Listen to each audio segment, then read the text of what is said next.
I never thought the day after the Super Bowl would be so exciting. All my neighbors were calling each other saying, "Why are the news trucks parked in front of the Woo's house?" Reporters, cameramen, they all converged to my home to do a story that was covered by the Beach Reporter, then picked up by the Daily Breeze, and then dozens of others publications. That evening, my story was all over the airways. Madam Toastmaster, fellow Toastmasters, honored guests, let me take you back 1 year to where and when this incredible story first began. I was talking to a friend of mine, Arnie Goldstein. We were talking about old Hollywood TV shows, and he mentioned that while helping a friend sort out some boxes in her garage in Redondo Beach, he found a bunch of Hollywood memorabilia. I eventually met this lady, and she told me her father used to be the facilities manager over at Max Factor in Hollywood, and when they were bought out by Procter & Gamble, he was in charge of clearing out the facilities and shipping most of the stuff to Kentucky. But the rest of it was destined for the dumpsters. But instead of dumping and trashing all this, he decided to store all these boxes in his garage. He passed away a few years ago, and these boxes remained unopened for over 26 years. I told her, I said, you should go through these boxes. Maybe sell some stuff on eBay. She said, what's eBay? So I said, look, I will do it for you. I will go through it, and if we sell anything, we'll split the proceeds. She agreed. So a couple of days later, Arnie and his friend, who wants to remain anonymous, they came over.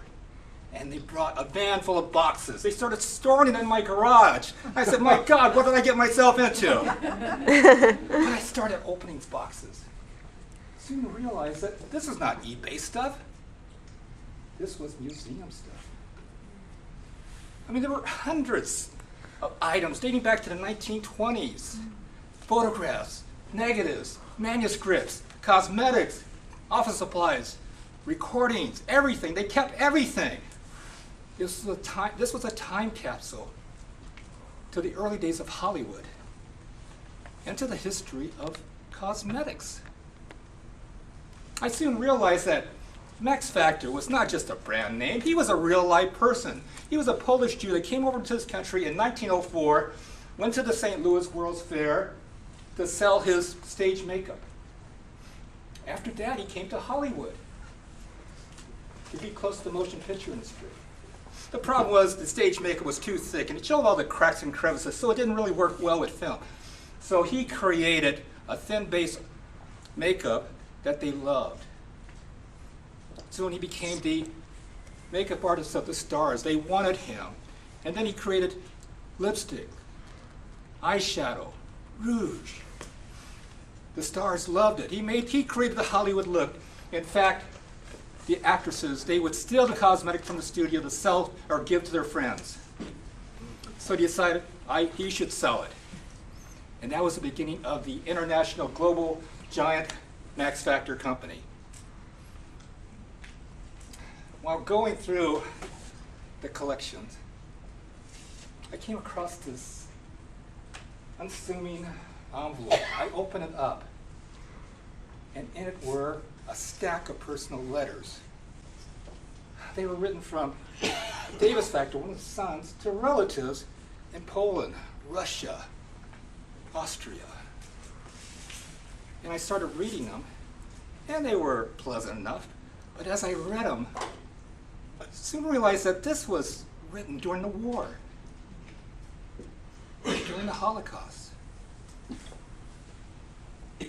And as I read them, it got more and more intense. I could sense the feeling of fear, of anguish, of helplessness.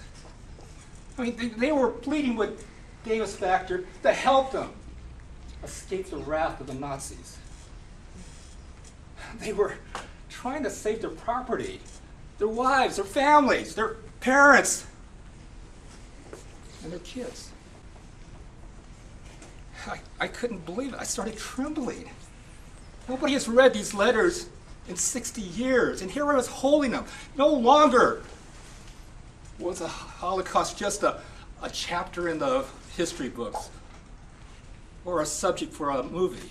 It was real. It was personal.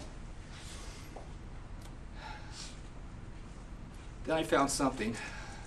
Found 5 envelopes like this. They were sent to relatives, and they were returned by the censors, sealed, unread. And nobody's ever read these.